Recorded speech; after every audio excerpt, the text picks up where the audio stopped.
All right, welcome to the SnydeReport. I am your host, Gary Snyder, and with me tonight, I'll start by saying I'm slumming it tonight, and I'm hanging out with the peasants.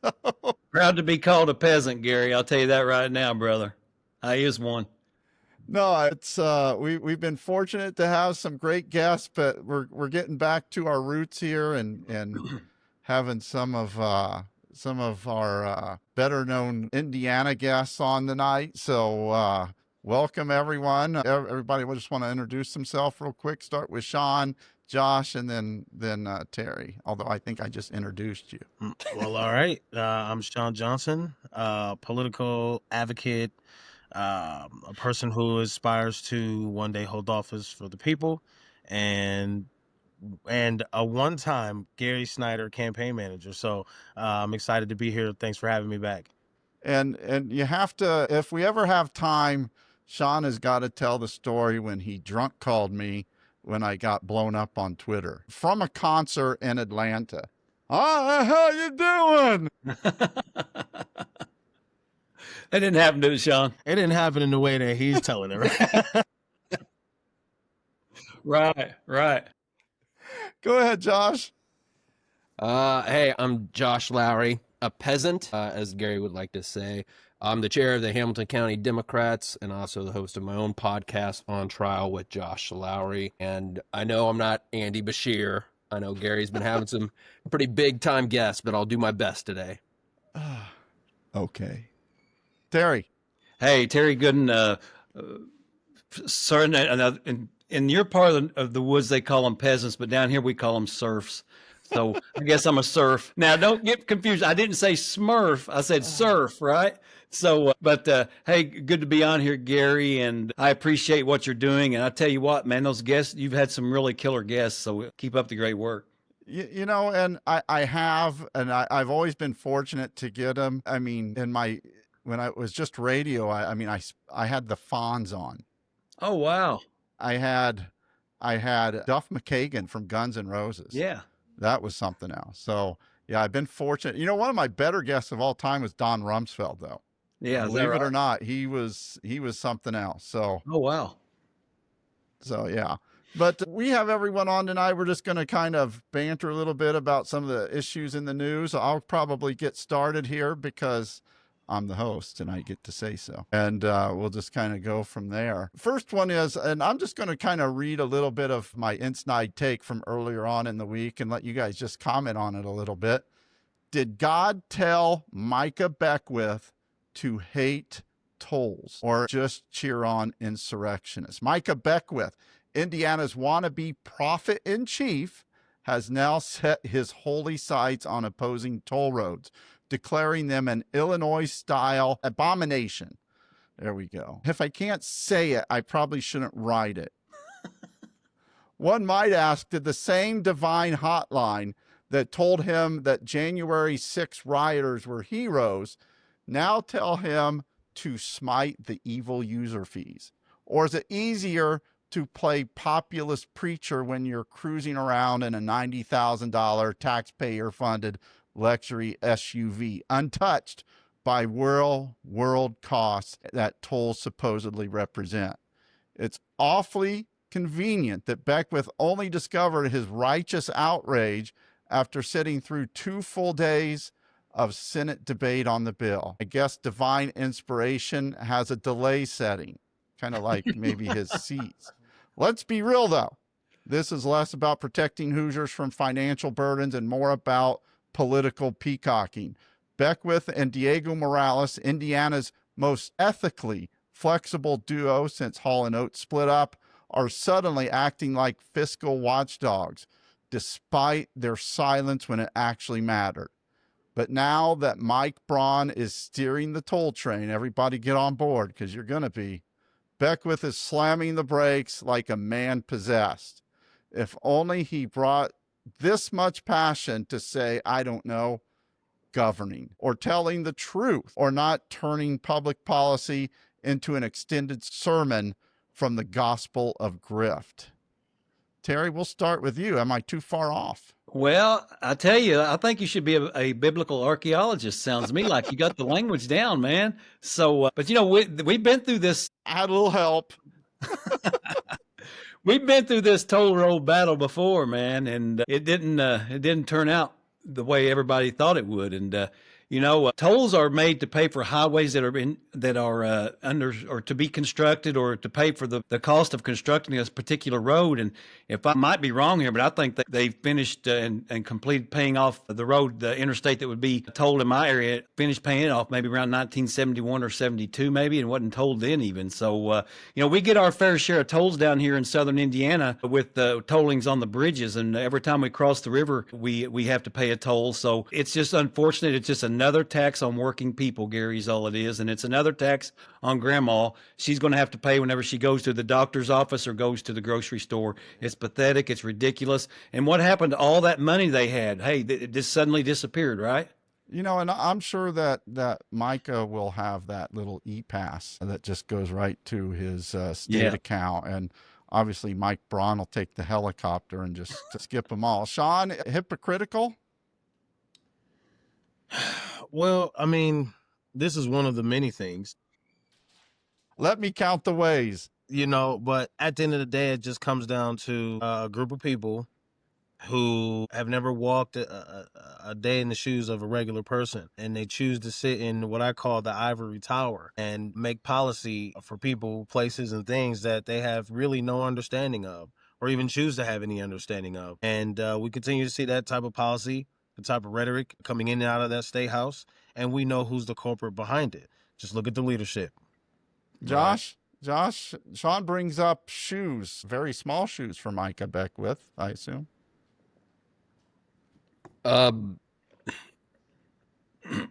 Look, Micah Beckwith is not a serious person. No. Right? Like, let's just start from that standpoint. Like, Mike Braun has brought this up because they're trying to figure out ways to, give more tax cuts to the rich so they can charge everybody else more, right? Mm-hmm. But Micah Beckwith is in this position where he's not even trying. Like, he doesn't actually want to govern. He has watched Trump for years and just says, I'm going to say what sounds the best. He was all for tax cuts on property taxes. But when people talk about how are we going to pay for that, he'd be like, you don't have to. The government will figure it out. And now, Braun is talking about, well, our gas tax revenue is falling. And Micah's just saying, no, you don't need toll roads. You don't like. Micah Beckwith is going to do the Trump thing. We can cut nothing, cut taxes, and everyone will be perfect because he doesn't actually care about governing. He's a grifter, plain and simple. Well, if I can, Gary, if I can piggyback on that, this is classic poor economics, and it's poor economics from those people who seem to have more than everybody else when they're in charge. They tend to increase fees. They increase all the sales taxes and all that, saying that, oh, this is just fair because everyone pays it. But I once again say, no, everyone does not pay it. So it's just another example of poor economic policy, and it just continues to squeeze the working families of Indiana and senior citizens, and quite frankly, just everybody that just really don't need another tax added to them. And my question, and Sean, where was he? I mentioned that he sat quietly through these bills, didn't show any objection when the bills were actually being voted on when it counted, and now all of a sudden, months after the fact, oh wait, I'm against that. Well, I think after he tore his Achilles in the legislative basketball game, I might have sent a couple screws loose up there. Again, at the end of the day, what you see is what you get, right? A person who smiles real nice, looks real good when the cameras come on, and again, is not serious. I mean, when you go in the State House, you can clearly see which players are actually in there working. Anytime I've seen our lieutenant governor, he's standing out to the side, maybe got a cup of coffee or something, hanging out. Meanwhile, looks like he's in a boy the rest of the band. constituents in there working. So it's just confusing. Do you want to be the lieutenant governor or do you want to be some sort of actor? So, there's classes you can take for that.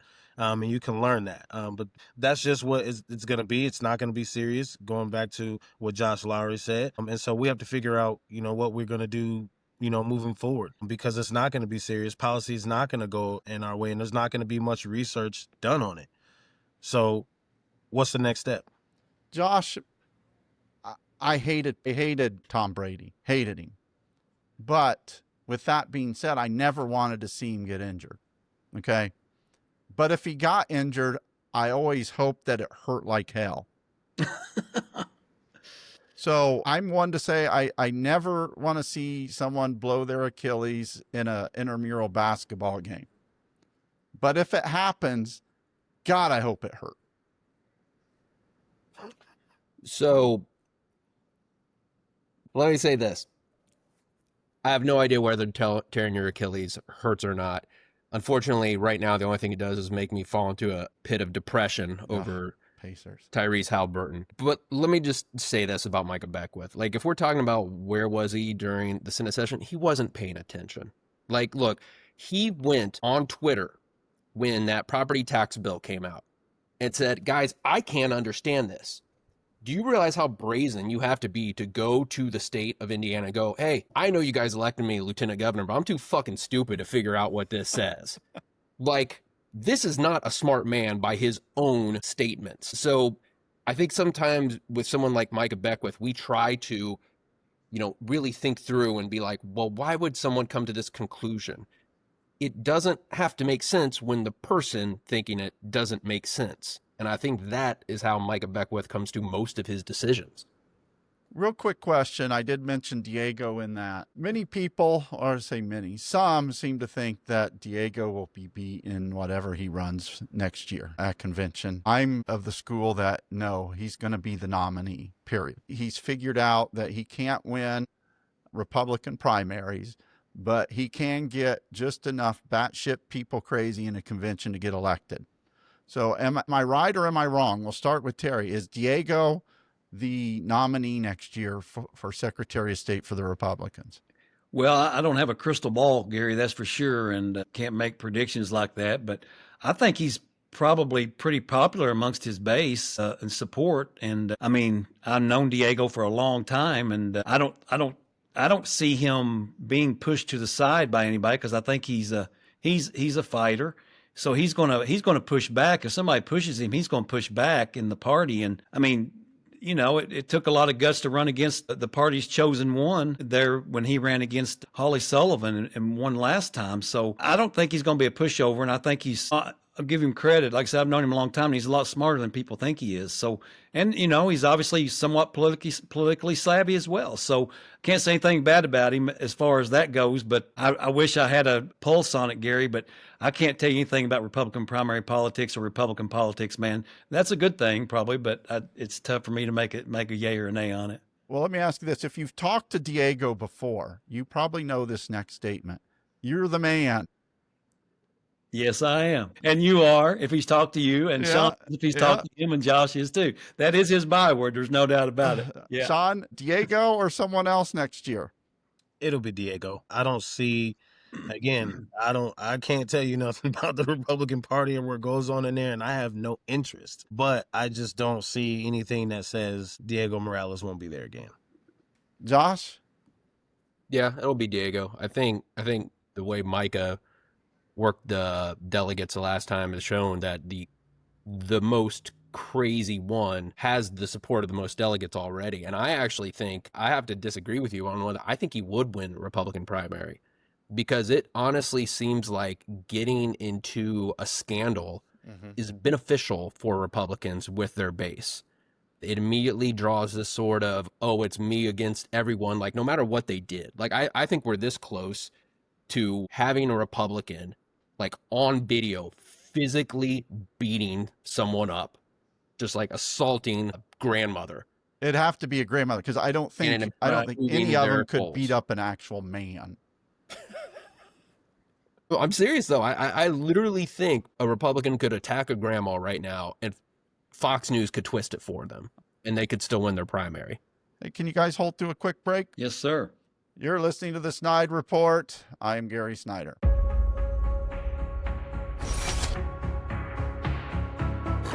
All right, this is the part of the Snide Report where we thank our sponsors, and we have a growing list. So let's start with Robin Winston. Robin has been there when we first sent out our first email, 147 subscribers. We're now over 108,000. So thank you, Robin Winston, and helping us get the podcast going in the right direction. Next up is our good friend, former Congresswoman Jill Long Thompson. Her book, Across the Aisle, Why Bipartisanship Works for America. Get that anywhere you buy your books. Also, former two-term governor, two-term U.S. Senator Evan Bayh. Evan has been a sponsor of the newsletter, now jumps on board with the podcast. Congressman Andre Carson. Congressman Carson has been there from the start. We're glad to have him over here on the newsletter now. He needs your help to win re-election next year, so make sure you support Congressman Carson. Next up, State Representative Cherish Pryor. Cherish has been there from the start on the newsletter, joining us on the podcast now. So is State Senator Greg Taylor. I want to thank Senator Taylor for all of his support through the years. Next, we have a couple of new sponsors. First up is Indiana Citizen. You want to check out their new project, One Heartbeat Away. Do Christian nationalists have an agenda for Indiana? You know, all you have to do is look at the lieutenant governorship and you can see right away that they do. So thank you, Indiana Citizen. Next up is Jump Laundry. You can visit them at jumplaundry.com. They have home pickup. They do your dry cleaning, wash and fold with, I might add, no judgments, and next day service. So if you're in a crunch for time, you don't want to do your own laundry, get a hold of Jump Laundry at jumplaundry.com or at 317-740-5011. And they will take care of all of your laundry needs.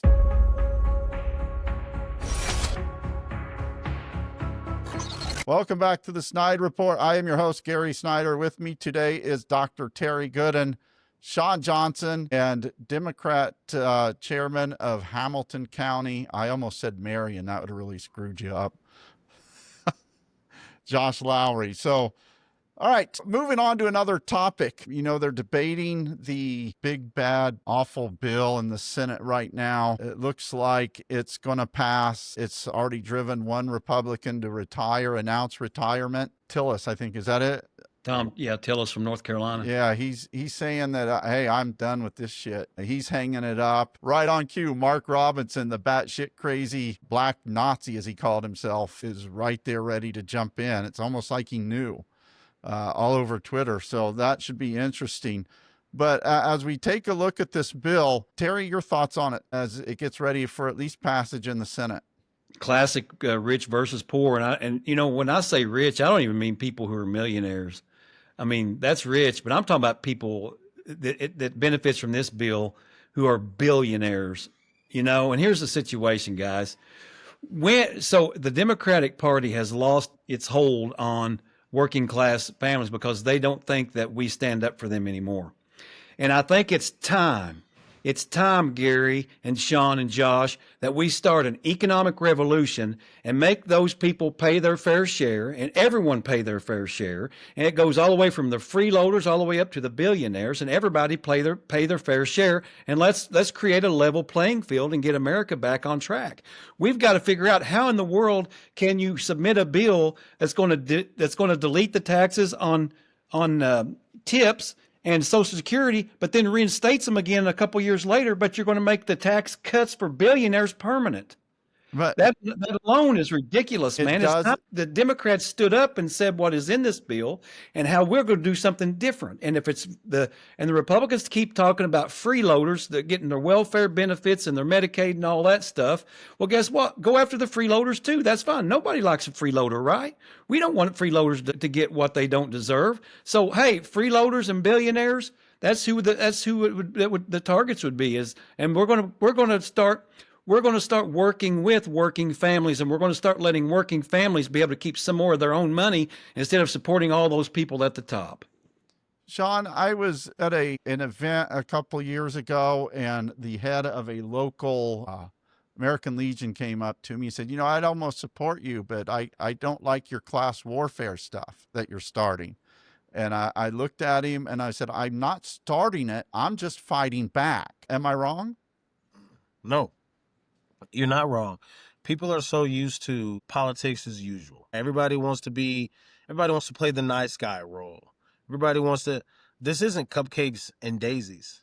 When we are stripping rights from, the basic of Americans, when we're, attempting to, criminalize homelessness and destroy our education system and, take away food for children. Sorry, my dog's trying to hump my leg.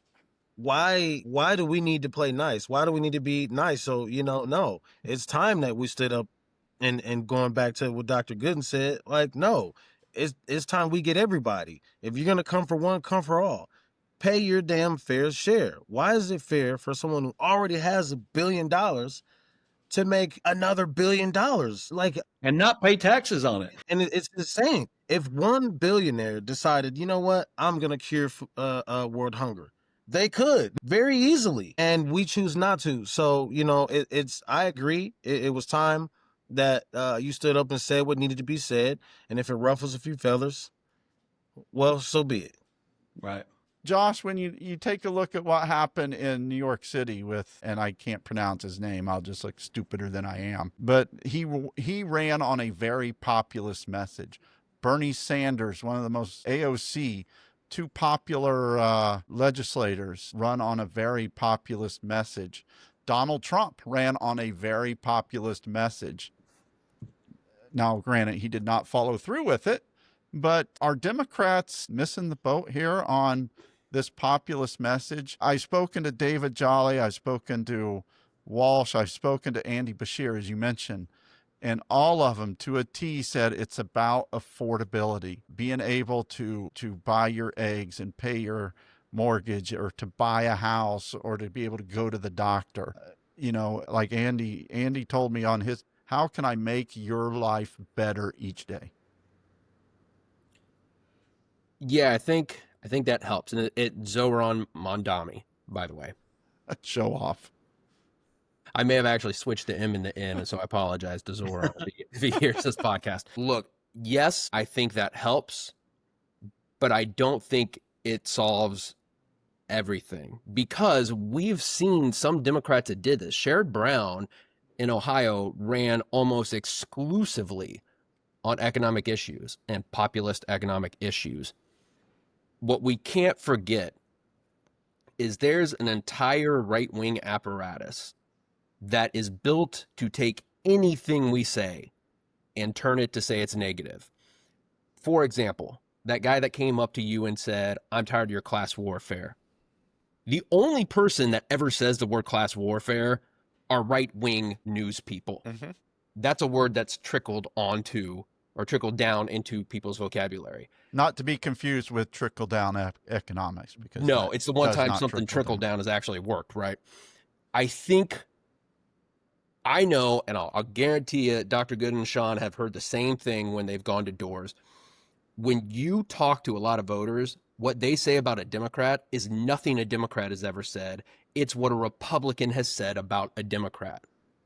So the relentless message on economic populism would be good. I won't deny that. I think that's the right way to go.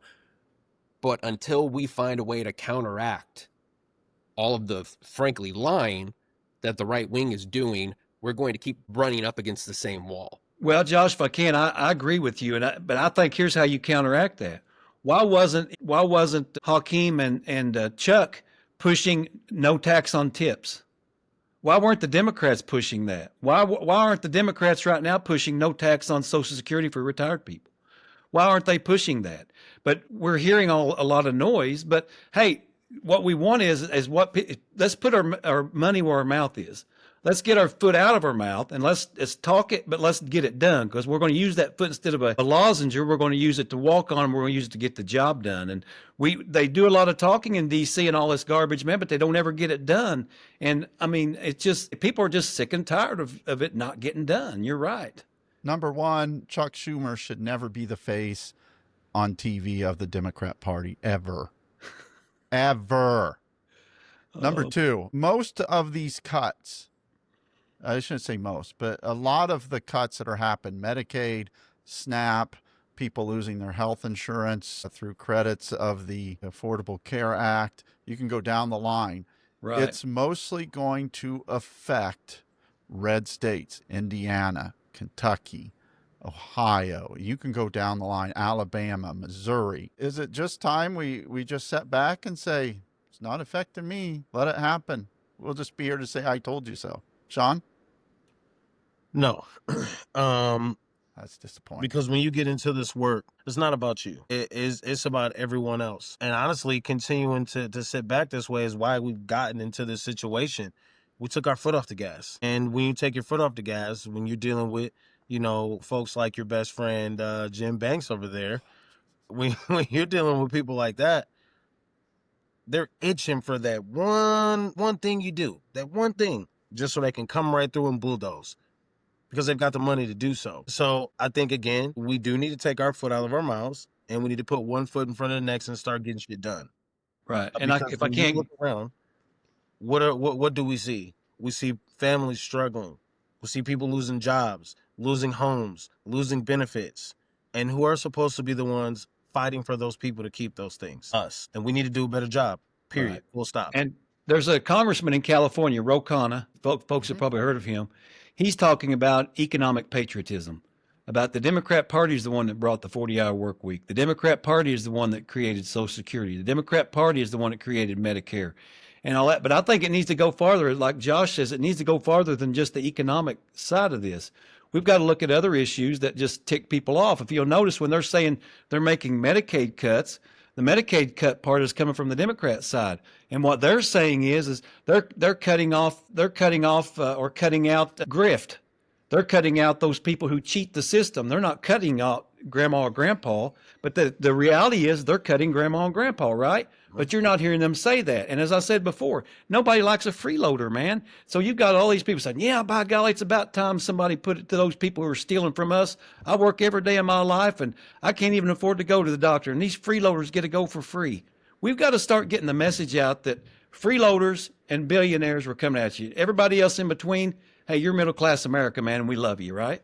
We love everybody, but we're going to love the middle class a little more, right? Josh, do people start realizing it when 71% of all seniors that are in nursing homes is funded by Medicaid, and they have to leave Medicaid and move in with Billy Bob and Sally Sue and live in their spare bedroom, and you have to smell Brill cream and icy hot all day? Unfortunately, no, I don't think they will. It will be twisted Damn by the Obama. right wing to say that it was Democrats' fault, right? Like, I know I'm sure anybody that's heard me talk recently probably feels like I'm a broken record, but that is the number one thing that we're dealing with. Voters are not making decisions based on the truth, because you have 57% of Republicans get their news from Fox News. Mm-hmm. That means 57% of voters are completely off the table, or 57% of Republican voters are off the table for us. Because no matter how bad things get for them, Republicans will twist it and say it's Democrats' fault. Republicans would fix it. And that's infuriating. But Sean made a very, very, very important point. The difference between us and Republicans. Donald Trump wants to punish his political opponents. As Democrats, there are people that we will never have a chance to get their vote. Never. They won't even consider pressing a D on the ticket. I still want that person to have affordable health care. I still want that person to have paid family leave. I still want that person to have an affordable life. And that is the major difference between the parties. So we always have to do what is the right thing, even if it's not going to pay off politically. Right. Boy. But Gary, you hit it right on the head earlier when you said trickle down. And the fact is what the federal government, the way they're budgeting and their economic process now is literally it's governmental trickle down, because they're doing what Indiana does. Is Indiana cuts everything at the state and forces the local governments to have to raise taxes, right? So we just witnessed that in Senate Bill 1. The federal government, if you'll notice this, they're doing the same thing. They're cutting out the federal support and the federal aid. So the states are going to have to figure out how do we raise taxes to be able to continue these programs. And if it comes to a red state like Indiana, Indiana's going to figure that we're not going to cover those programs, and those programs will disappear. And so it's really, it's if you look at the bigger picture here, it's just their economic philosophy about I've got it at the top and nobody else can have it. And sorry, too bad, you're out of luck. And it's just that attitude that's really destroying America. Well, everyone, thanks for slumming with me tonight. I appreciate it. Obviously, I'm being facetious. I didn't see any smiles there. Oh, God, he means it. Terry, why don't you take a few seconds, give us a final closing, wherever they can find you, anything like that. All right. Hey, you can find me on TikTok, Terry Goodin. You can also Are you really on TikTok? I am, yeah. What's your top TikTok? Oh, I've got all kinds of top TikToks. I usually watch TikToks about fishing or sports. So, so TikTok, and you can find me on X as well, Terry Goodin. So look me up. And, really, Gary, we've tried to be lighthearted as we can here, to try to beat off the demons. But here's the deal. What we're facing in America right now is we're in a real dire situation economically, because in Indiana, we've come to the end of the rail, right? So they can say what they want on the other side. They've mishandled this. They've mishandled the budgets. They've mishandled the money. We're beyond economic equalization. We're beyond all that. There needs to be an economic revolution where the freeloaders and the billionaires start picking up their slack and start paying their fair share. If you're a working class family in America, which is about, I don't know what that would be in America, but in Indiana, whatever it is, then you have no worries. You're going to get breaks. And to put tolls on interstate highways that working men and women have to get on every day to go back and forth to work is just another tax added to the working families and on the back of the working man and working woman. It's bad. It's wrong. Indiana's going in the wrong direction. It's time we make a change. Sean, and I don't know what you have on TikTok, but those new Yeti or Bigfoot videos are just great. Well, I'm sure people will probably have seen my morning thoughts. I tend to do those from time to time on TikTok, but that's at SJ Told You So. I don't know how I came up with that. I just did. So I'm there on TikTok, Sean Johnson on Facebook, SJ Told You So on Instagram as well. And I'm a lover of people. And I'll tell you, we've gone tremendously backwards. It's time for us to get some new young blood representing who we are as people, and some young blood that's not afraid to say what needs to be said and stand 10 toes. We need to be making sure that we're supporting our candidates. I've seen 4 former candidates on this all together, and we just need to do a better job of supporting those candidates and getting out and doing the work. I guess I'll drop this little nugget. I look forward to being on a ballot in 28. I'm excited about that. So we'll keep going, and yeah, SJ Told You So. Right. Josh, have you seen the Bigfoot videos yet? You mean like the things from 1970 that we've all been looking at? I'm trying to think if that's real.